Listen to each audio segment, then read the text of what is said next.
Welcome to Washington Today on C-SPAN Radio for Friday, September 20th, 2024.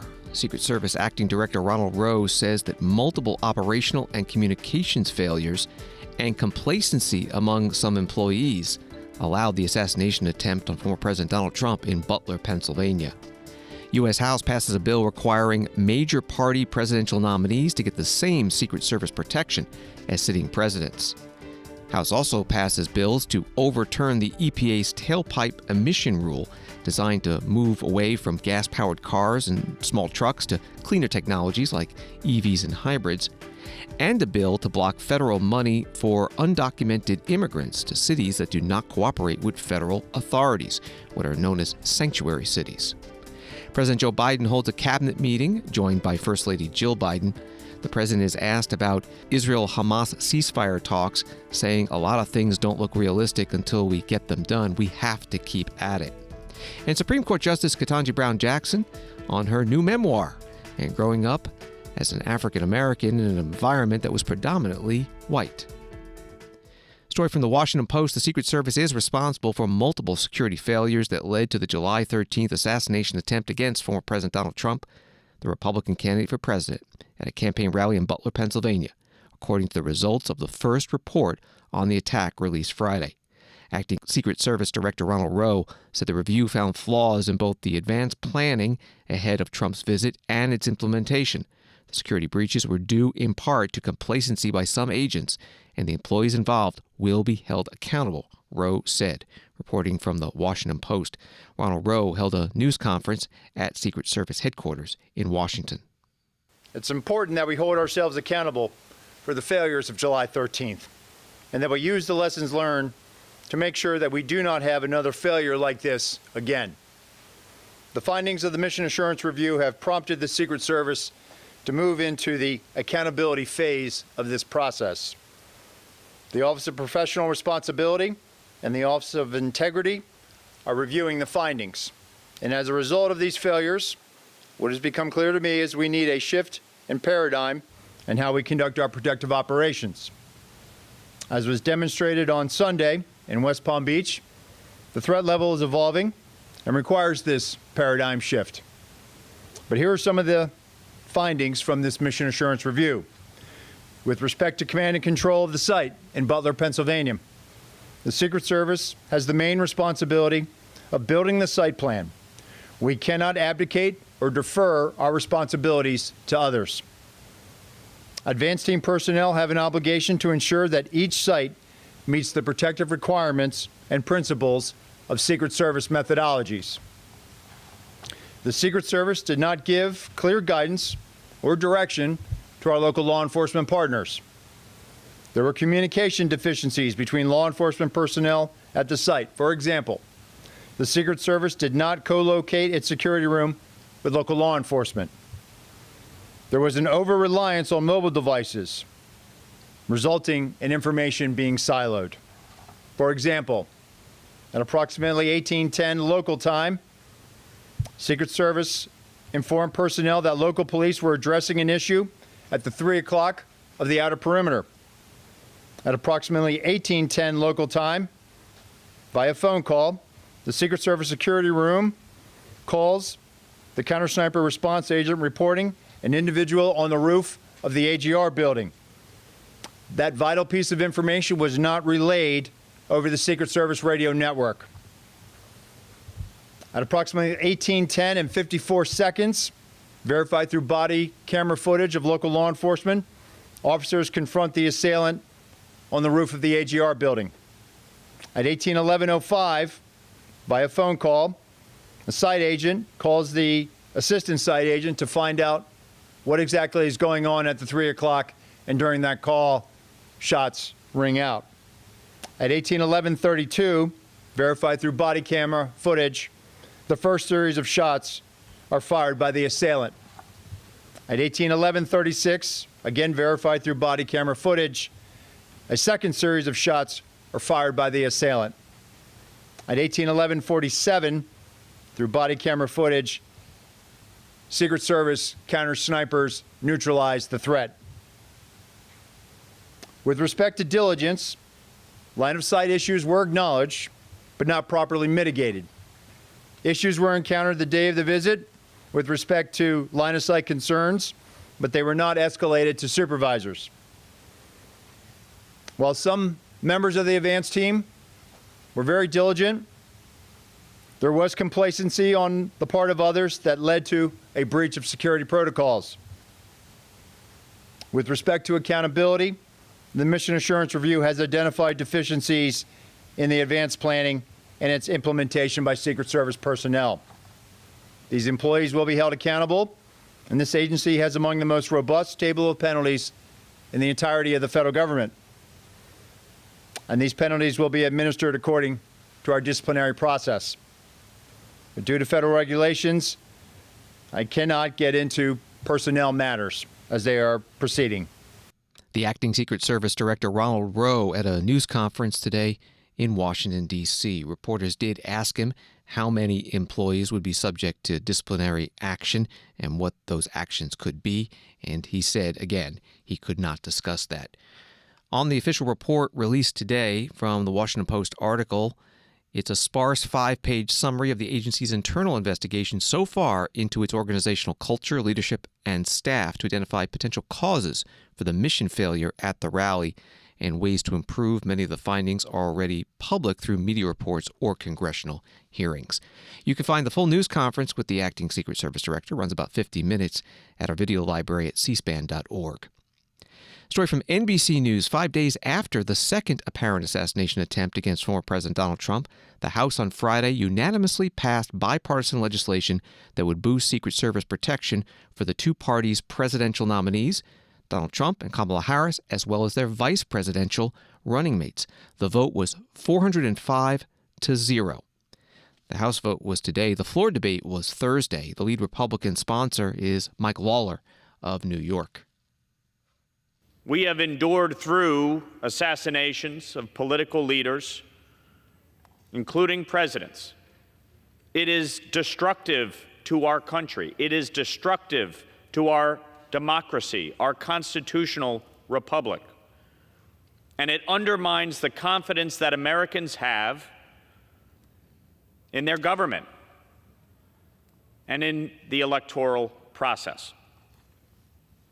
But for a millimeter's difference, Donald Trump would be dead. But for a millimeter's difference, an assassin would have upended our election. Regardless of how every American feels, regardless of how every American intends to vote, it is the right of the American people to determine the outcome of this election. The idea that our election could be decided by an assassin's bullet should shake the conscience of our nation, and it requires swift action by the federal government. It requires Congress to ensure that the Secret Service provides the same level of protection as it does to the President of the United States,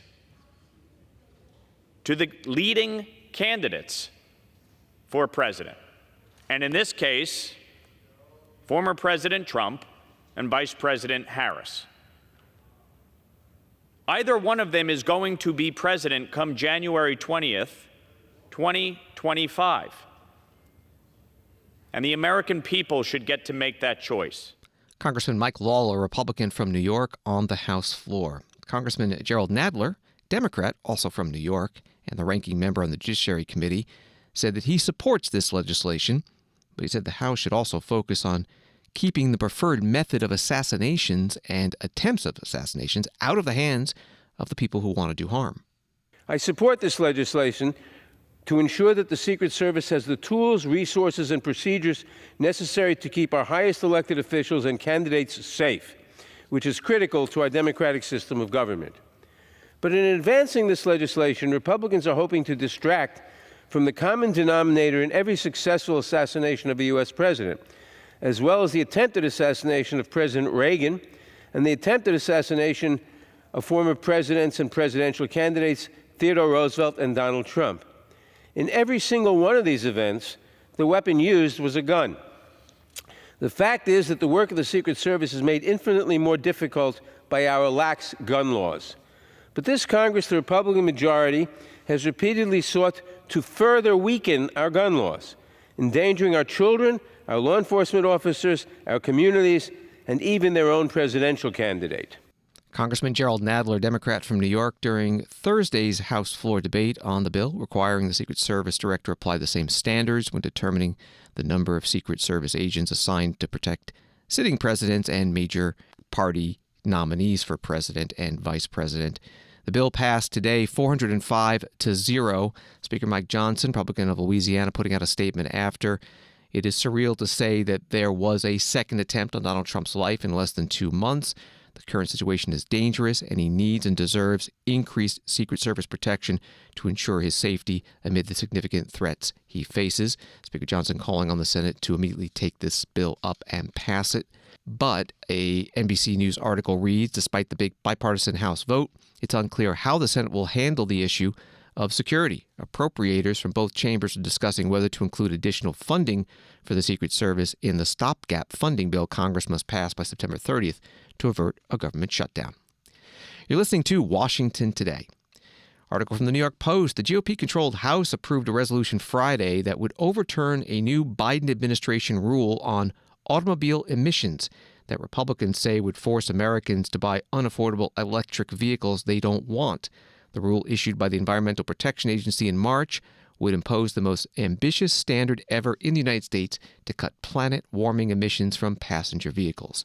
Reporting from the New York Post. Congressman John James, Republican from Michigan, sponsored the bill. It's the end of September, and in the beginning of October, in my district, in Warren, 2,450 UAW jobs are going to be sent from Warren, not to Sterling Heights, but to Saltillo, Mexico. Why? Because the automotive industry is in survival mode because of policies just like this. And the audacity of my colleagues on the left to say that we are wasting time. I hope that every single UAW worker who you just quoted, Mr. Ranking Member, hears that you say that we are wasting their time. We're fast forwarding right now to what the automotive industry understands is a comply or die moment. We must fight for the American middle class that was born in Michigan, and we must fight for the American dream that so many people feel is dying all over the country. This tailpipe emission standard is not just harmful, it's catastrophic. And for people with their heads in the clouds in this town who don't understand the way people are living across this country need to come to reality.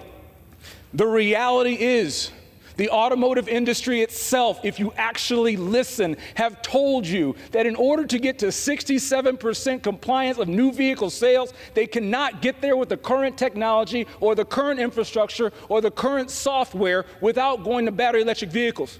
Nobody here is against battery electric vehicles, but we are against telling the American people what they can do with their money and when they can do it. This is why we're here. In 2032, the standard requires that 25% of all sleeper cab tractors, 60% of light heavy-duty vehicles, that's your cars and trucks, zero emissions. This mandate will cripple the trucking and shipping industries and drive up costs. Anybody in this country have a problem with inflation or cost of living? Well, just look to your left and you'll find the source. Congressman John James, Republican from Michigan, on the House floor. The EPA finalized this rule earlier this year for passenger cars, light-duty trucks, and medium-duty vehicles. Starts with model year 2027 and would require tailpipe emissions be reduced by 50% over 2026 levels by 2032. Congresswoman Diana DeGette, Democrat from Colorado, spoke against the bill.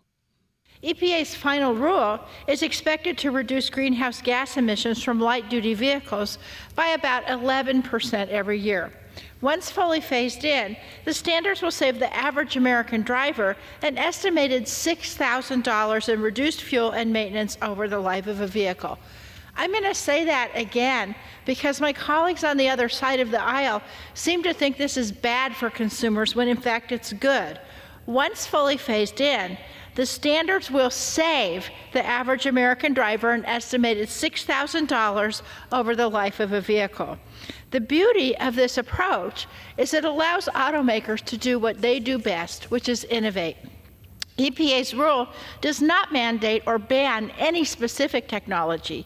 Instead, it sets emission standards that apply across an entire auto fleet rather than specific vehicles. What this means is that auto companies could still produce cars with higher emissions, provided that they balance out the emissions with sales from lower emissions vehicles. EPA did its homework. They worked closely with stakeholders in developing this rule, and that's why manufacturers can use a variety of approaches, from EVs to gas-powered vehicles with particulate filters to comply. I'm confident American automakers can rise to this challenge. As states and auto companies plan, consumers are increasingly excited about lower and zero-emission vehicles. In my home state of Colorado, an Environmental Defense Fund analysis examined the net purchase cost of electric vehicles and found many offer thousands of dollars in lifetime savings. For example, it found cost savings as high as $21,500 when comparing the cost of Ford's F-150 Lightning EV with the gas-powered Ford F-150. And consumers are taking advantage. In 2023, U.S. EV sales reached 1.6 million, which is a 60% increase from 2022. This shows consumer demand for EVs is here, and it will only grow. Congresswoman Diana DeGette, Democrat from Colorado, today on the House floor. The House passed this bill by a vote of 215 to 191. 8 Democrats voted yes. 1 Republican voted no, Brian Fitzpatrick of Pennsylvania. The House passed another bill today on the subject of immigration. Its title is No Bailout for Sanctuary Cities Act. It would make jurisdictions that do not cooperate with federal immigration authorities ineligible to receive any federal funds that the sanctuary jurisdiction intends to use for the benefit of undocumented immigrants. The House vote was today. The debate took place Thursday. Congressman Nick LaLota, Republican of New York, spoke in support. By reversing Trump's very effective policies, President Biden and border czar and Vice President Kamala Harris have created a wide-open border for illegal immigration and asylum abuse. The immediate consequence of these actions was a surge in illegal border crossings, reaching levels we have never seen before. And now every state, including New York, nearly 2,000 miles away from the southwest border, has become a border state. While the Biden-Harris administration has done its damage, sanctuary city jurisdictions are only exacerbating this crisis even further. When cities like New York adopt sanctuary policies and forbid local law enforcement from coordinating with federal officials on enforcing immigration law, they send a huge signal to those who are in our country illegally or those who would break our asylum laws. The message is, come to New York. Come because we will not enforce federal immigration law here. And the migrants sure got the message. 100,000 migrants have passed through New York City since the spring of 2022. And at the height of the crisis, there were over 64,000 migrants in the city's care, all at the taxpayers' expense. And New York's governor recently proposed $5 billion more to address New York's migrant crisis at the same time she proposed cutting from our kids' public schools. Yet, New York state officials did absolutely nothing to change New York City's and New York State's sanctuary policies. Despite the uncontrolled crisis across the 5 boroughs, New York City has refused to change its sanctuary policies, the very policies incentivizing illegal immigration. Those illegally crossing the border or who feign asylum to be paroled into the interior of our country know that if they make it to New York, they will be given taxpayer-funded food, shelter, health care, transportation, and social services. And hard-working American taxpayers will be the ones footing the bill, Mr. Speaker. Congressman Nick LaLota, Republican from New York, during House floor debate on this bill. Congressman Jamal Bowman, Democrat from New York, urged a no vote. This bill is deeply absurd and completely transparent attempt to fearmonger and continue stoking hatred of immigrants of our communities. But let me be loud and clear. Immigrants make our communities stronger and more vibrant every single day. And Americans can see through these tactics. Instead of recognizing the beauty of our diverse communities and working to serve them, Republicans are putting forth a bill that would actually strip billions in federal funding from their own communities, and even from entire states, including my home state of New York. This bill is so broadly written that it could endanger federal funding for school lunches, public schools, hospitals, public transportation, roads and bridges, police equipment, emergency response, and much more. These are the institutions that keep us safe, healthy, and able to thrive. But Republicans will throw it all away. For what? For hate, for fear-mongering, and for their own power. Our job in Congress is to serve our communities, not destroy them, just to score cheap political points that are completely unfounded in reality. Congressman Jamal Bowman, Democrat from New York, debating on the House floor on Thursday. The House voted on this bill today. Again, it would withhold federal money from any jurisdiction that doesn't cooperate with federal immigration authorities if the money is intended to be used for the benefit of undocumented immigrants. The vote was 219 to 186, 12 Democrats joining Republicans in voting yes. Story from Politico. Republican Ohio Governor Mike DeWine continued his criticism of former President Donald Trump and his running mate, J.D. Vance, in a guest essay published in the New York Times on Friday for amplifying false claims that Haitian immigrants were eating pets in Springfield, Ohio. DeWine wrote, as a supporter of former President Donald Trump and Senator J.D. Vance, I am saddened by how they and others continue to repeat claims that lack evidence and disparage the legal migrants living in Springfield. This rhetoric hurts the city and its people and hurts those who have spent their lives there. Congresswoman Yvette Clarke, Democrat from New York, co-chair of the House Haiti Caucus, spoke about this issue at a news conference outside the U.S. Capitol building. As we are all too acutely aware, for years, our cherished Caribbean ally, the island nation of Haiti, has remained in the grips of a destructive series of political, economic, and gang violence. Now, Haiti has faced crises before, and that's true. However, nothing compares to the generational devastation that we are witnessing today.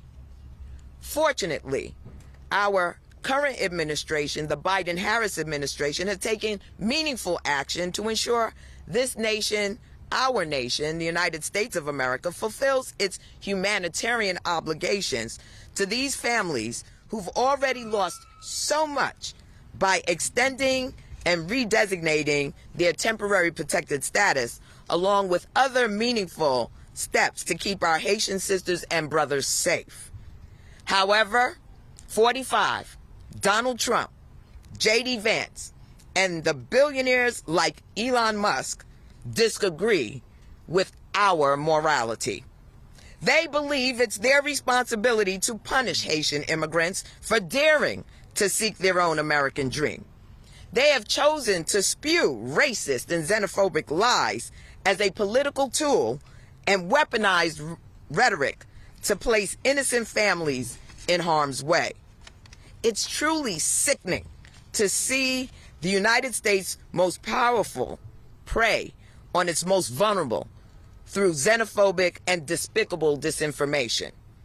And to make matters worse, Trump recently announced he plans to visit Springfield, Ohio, to continue spreading these falsehoods, adding insult to injury. Though even acknowledging these heinous anti-immigrant lies is beneath our common decency, we each have a responsibility to reject those seeking to ignite tensions by sharing information they know to be false. And that's why the Haiti Caucus and our allies are proud to stand with our Haitian American neighbors today, and why we are resolved to condemn those who would lie on their names for political purposes. Haitian migrants who escaped national repression do not deserve to be slandered by racist fearmongers while seeking safety in our country. And we also and always will rise up, struggle, and fight for an America that embraces them as neighbors. Congresswoman Yvette Clarke, Democrat from New York, co-chair of the House Haiti Caucus, at a news conference outside the U.S. Capitol building in Washington with other members of Congress in that caucus. Story from CNN, President Joe Biden will instruct cabinet members Friday to sprint to the finish, a White House official said, as he looks to burnish legacy items while ensuring as much of his agenda is implemented before a potential second Trump presidency. The official said he will direct the cabinet to get as much work done as possible, whether that is moving funding out the door, announcing new programs or policies, or delivering on programs and policies we have already announced. Coming almost a year after he last convened his cabinet and exactly 4 months until the next president is inaugurated, Biden's position at Friday's meeting is drastically different from when he last spoke to his top officials. That was from CNN. President Biden spoke to reporters for a few minutes before the cabinet meeting began about the status of government funding. He also introduced a guest, First Lady Jill Biden, to say a few words. Before I begin this cabinet meeting, I want to discuss very briefly the need for Congress to pass a continuing resolution. It's critical. We have 10 days for Congress to pass a short-term funding bill that gives them more time to deliver on our national defense, veterans, hardworking families, what we've already appropriated. It's important we get it done. And it's the only path forward. But it's by working across the aisle. We've got to have faith in our leaders to pull this together. It's really important. And to fund the government. So this cabinet meeting comes at a time when we have 4 months left in the administration. And we're going to keep running through the tape because the Vice President and I are determined to keep making sure that the democracy delivers what the American people are asking for and what we provided. It means continuing to implement the historic laws we passed. They've allowed us to invest in America, rebuild our infrastructure, and implement our historic laws. So we're grateful that Jill is here today. You heard that clapping. It wasn't for me when we came in. Here across previous administration, First Ladies have attended these meetings for specific reasons. This is the first time Jill has joined us, and it goes to show how important the issue is, which she's about to speak to both of us. Today, at the top of our meeting, Jill's going to give an update on the House initiative, White House initiative, to fundamentally change the approach and fund how we approach and fund women's health services.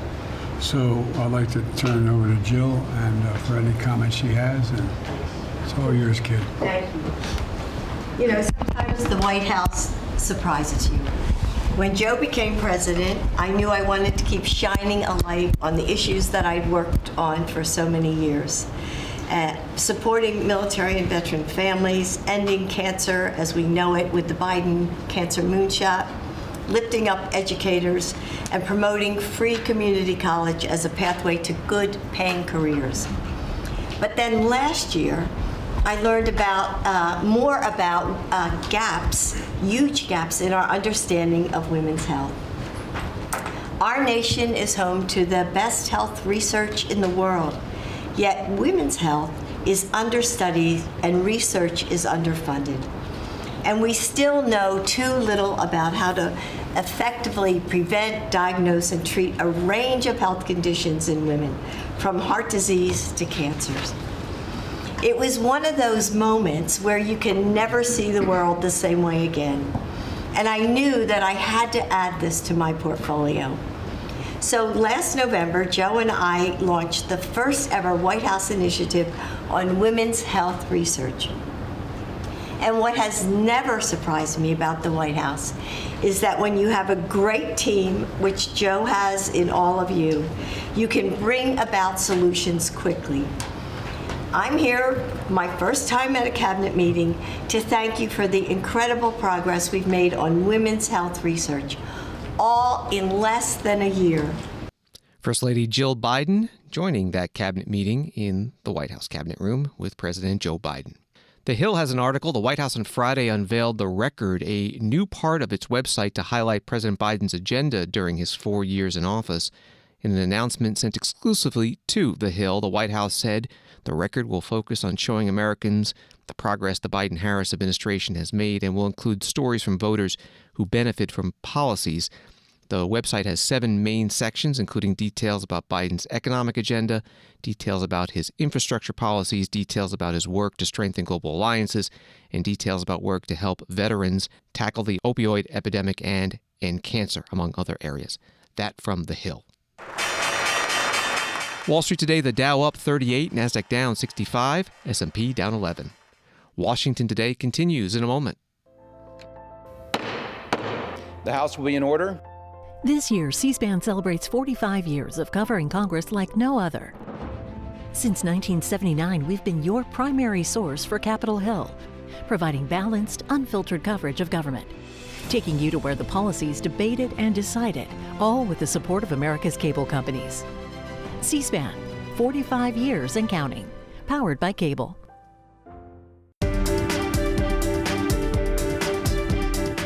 Welcome back to Washington Today, available as a podcast on the free C-SPAN Now mobile app and wherever you get your podcasts. Wall Street Journal article from Thursday begins after months of saying a ceasefire and a hostage release deal was close at hand. Senior U.S. officials are now privately acknowledging they don't expect Israel and Hamas to reach an agreement before the end of President Biden's term. The administration won't stop its pursuit of an agreement, seeing it as the only way to end the war in Gaza and stop a rapidly escalating conflict between Israel and Lebanese Hezbollah. The White House has previously said that the warring parties have already agreed to 90% of the deal's text, so hope remains for a breakthrough. But a number of top-level officials in the White House, State Department, and Pentagon argue the warring parties won't agree to the current framework. That was the Wall Street Journal article. Reporters asked Joe Biden today 2 questions. What do the Lebanon attacks mean for the peace process? And is it realistic to get a ceasefire deal, or have too many bad things happen that make it difficult? Thank you so much. In the peace process, we're continuing to try to do what we tried from the beginning to make sure that both the people in northern Israel as well as southern Lebanon are able to go back to their homes and go back safely. And the Secretary of State, the Secretary of Defense, our whole team is working in the intelligence community to try to get that done. We're going to keep at it till we get it done, but we've got a way to go. To the Lebanon. Thank you so much. Thank you, everybody. We're moving this way. Is it realistic to get to a ceasefire deal, or have too many bad things happen that make it difficult? If I ever said it's not realistic, we might as well leave. A lot of things don't look realistic until we get them done. We have to keep at it. Thank you. Thank you, President. Thank you so much for being here. Thank you so much. Thank you. President Biden answering reporters' questions before the start of his cabinet meeting today at the White House. Some headlines from Associated Press: an Israeli airstrike in Beirut killed at least 12 people and wounded dozens more, Lebanese health officials said. It was the first such Israeli attack on Lebanon's capital in months and came shortly after Hezbollah pounded northern Israel with 140 rockets. The Israeli military said its airstrike killed Ibrahim Akil, a senior Hezbollah military official. And the White House says a video showing Israeli soldiers pushing 3 apparently lifeless bodies from rooftops during a raid in the northern part of the occupied West Bank is deeply disturbing. These reports came up during questions today to John Kirby, the White House National Security Communications Advisor. I wanted to see if NSC has any reaction to videos purporting to show Israeli forces throwing the bodies of potentially dead Palestinians off of buildings near Jenin. And then separately, I wanted to just follow up on Nadia and Amer's questions and just kind of ask very explicitly if this strike in Beirut, which the IDF has publicly claimed credit for, is in keeping with your appeals to reduce tensions in the region and avoid escalation. Thank you. So on your second question, again, I'm going to refer you to the IDF to speak to their operations. I don't need to tell you that there have been strikes back and forth across the blue line now for many months. And from the very beginning, we have sought to try to prevent an escalation of this conflict, certainly to the north. And we are involved in intense diplomacy to that end. As I've said earlier in this gaggle, we believe that there is still time and space for diplomacy to work, and we're going to continue to give it a shot, and that's where we are. But as for this particular strike, again, just heard the reports ourselves. We're free to the IDF, but I do want to stress we don't want to see escalation. We don't want to see a second war, a second front in this war opened up at the border with Lebanon. And everything we're doing is going to be involved in trying to prevent that outcome. As I also said earlier, there is no reason for an expanded military conflict in Lebanon to be inevitable. We don't believe it. We're going to keep working to that end. On your first question, yes, we've seen that video and we found it deeply disturbing. If it's proven to be authentic, it clearly would depict abhorrent and egregious behavior by professional soldiers. And we reached out immediately to our Israeli counterparts about it, and we pressed them for more details. They have assured us that they're going to investigate this and that there will be proper accountability if it's warranted. And we're going to be very eager to see what the IDF investigation finds, and as always, we expect that investigation to be done thoroughly and transparently. John Kirby, White House National Security spokesperson, in an audio news conference. Israel Defense Forces said in a statement about that video apparently showing bodies being dropped from a rooftop, "This is a serious incident that does not coincide with IDF values and the expectations from IDF soldiers. The incident is under review." And about the Israeli airstrike on Beirut, this from Reuters, the strike marked the second time in less than 2 months that Israel has targeted a leading Hezbollah military commander in Beirut. In July, an Israeli airstrike killed Fuad Shakur, the group's top military commander. Ibrahim Akil had a $7 million bounty on his head from the United States over his link to the deadly bombing of Marines in Lebanon in 1983, according to the U.S. State Department website. Another article from Reuters, Venezuela's former presidential candidate Edmundo Gonzalez said on Friday he sought diplomatic refuge after being told President Nicolas Maduro's security forces were coming for you. Gonzalez, whom the opposition insist was the real winner of a July election awarded to Maduro, told Reuters during an interview in Madrid he could have been jailed and possibly tortured had he stayed in Venezuela. In Washington, a U.S. House Foreign Affairs Subcommittee held a hearing on the political situation in Venezuela. The chair, Congresswoman Maria Elvira Salazar, Republican from Florida, said she was glad that both she and the witnesses from the State Department agree President Maduro did not win re-election, despite his claims. Chair Salazar then asked Deputy Assistant Secretary of State Kevin Sullivan about Biden administration action since the election. On September 1st, 33 days after Maduro did everything that you guys described, the United States renewed the license for Chevron to operate in Venezuela. If you don't have money, you do not have money to grease the repressive apparatus or the police state. Why did you do that? Why the State Department renewed that license? Specific, general, individual. We don't need to go into the words. I just want to know, why did you do that? And do not tell me that Treasury told you, because state dictates and Treasury follows. Thanks for the question, Chairwoman Salazar. As you know, decisions about sanctions are made with interagency consultation. They are taken. The sanctions are administered by the Treasury Department, and they make the announcements on them. State tells Treasury what to do. Do not try to fool me, Mr. Sullivan. We know that the State Department is the one that dictates foreign policy. And if the State Department did not want Chevron and Repsol and the others to have a general or individual or specific, whatever type of license, Treasury would have not granted it. Am I correct? We continue to review our sanctions policy. Yes or no? Why did you, the State Department, renew the license for Chevron, our company, 33 days after Maduro did everything you guys described? There has to be a reason. Did the White House put pressure on you? Did they call and say, hey, we need free, cheap oil?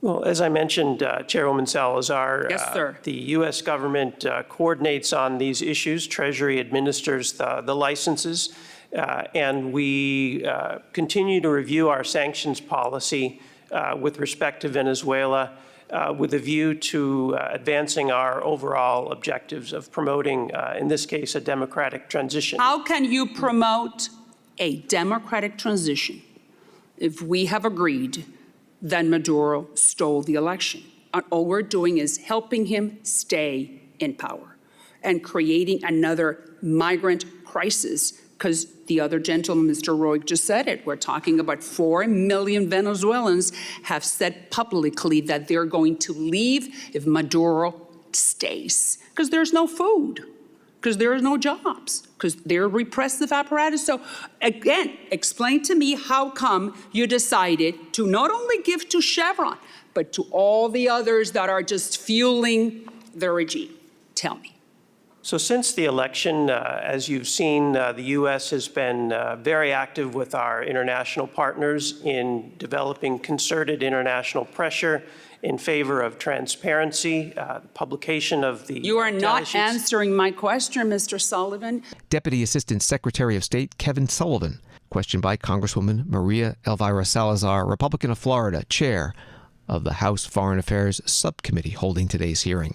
An Associated Press article adds that Chevron's license was last reviewed September 1st and is valid until March 2025. And last week, the Treasury Department imposed sanctions against 15 allies of Maduro, accusing them of obstructing the vote and carrying out human rights abuses. A ceremony today on the grounds of the Pentagon on this National POW MIA Recognition Day. The Pentagon says nearly 82,000 service members and civilians remain unaccounted for from conflicts dating back to World War II. And since 1973, the Defense POW MIA Accounting Agency has accounted for nearly 1,000 American service members from World War II, over 450 from the Korean War, and more than 1,000 service members from Vietnam. Defense Secretary Lloyd Austin spoke at today's program. Today, we reaffirm our shared commitment to bring all of our people home, each and every one. And every year, on the third Friday in September, we gather on National POW MIA Recognition Day. But we carry our duty to them every day to fight to free those captive, to commemorate those who came back home, to search for and recover those still missing, and to do right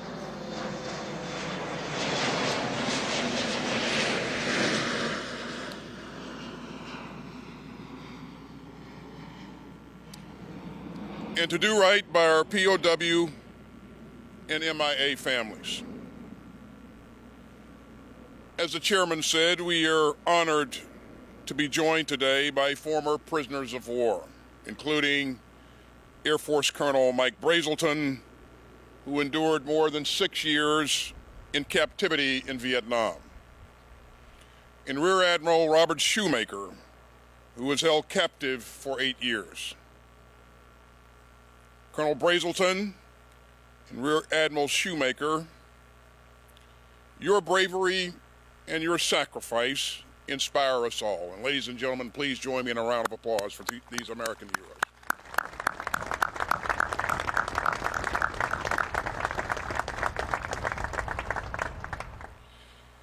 I'd also like to recognize Colonel Brazelton's family as well as the loved ones of those who are still missing in action.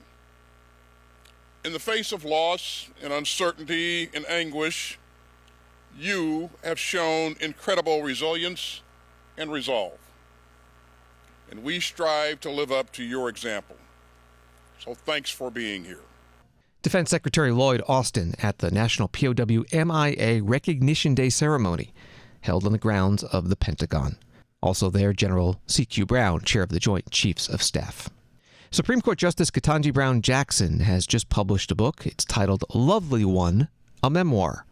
A description from publisher Penguin Random House reads, with this unflinching account, Justice Ketanji Brown Jackson invites readers into her life and world, tracing her family's ascent from segregation to her confirmation on America's highest court within the span of one generation. Justice Jackson is the first African-American woman to sit on the Supreme Court. She was interviewed today at the Atlantic Festival in Washington, D.C. by Clint Smith, staff writer at The Atlantic. Did you feel that, even as a young child, did you feel this sense of having to perform, having to represent your race or your family in a particular way? I mean, I think so. I think so when you're, in an environment where you are one of a few, and especially given the sort of historical dynamics of race, which I was conscious of from a very young age.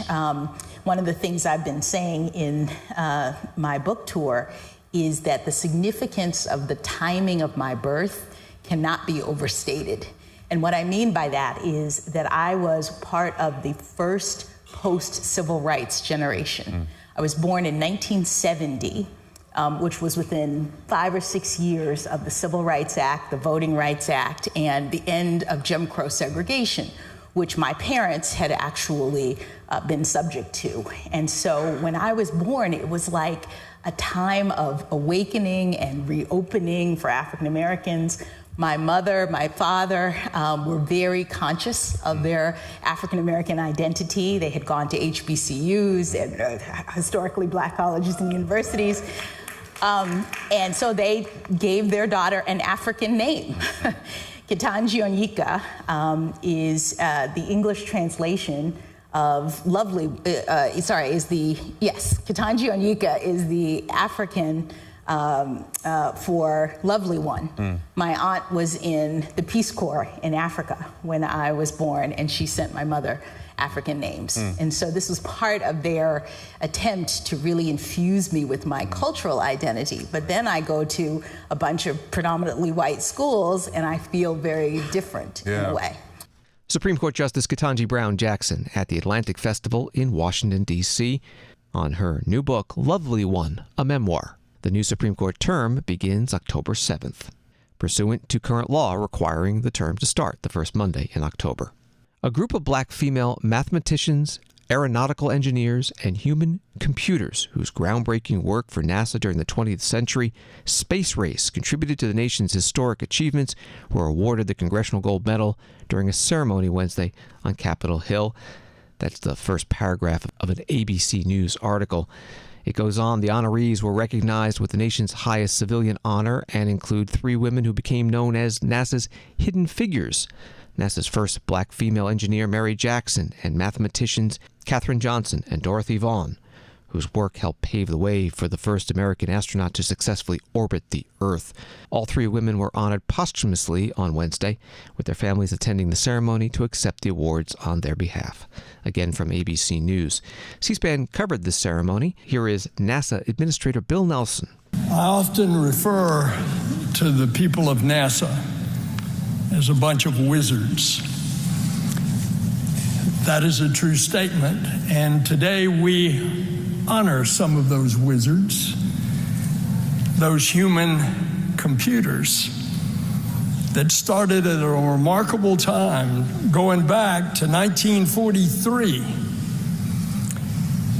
The remarkable things that NASA achieves and that America achieves build on the pioneers who came before us.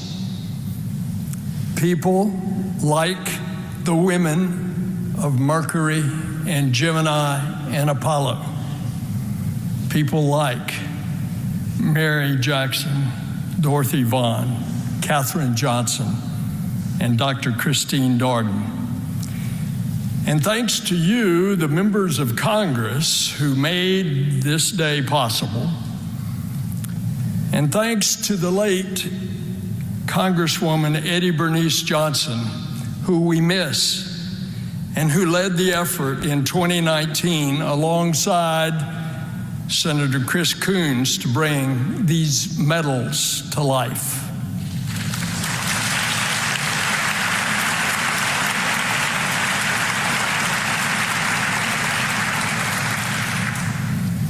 And thanks additionally to the champions for the legislation, Senators Kamala Harris, Lisa Murkowski, and Shelley Moore Capito, and Congressman Frank Lucas.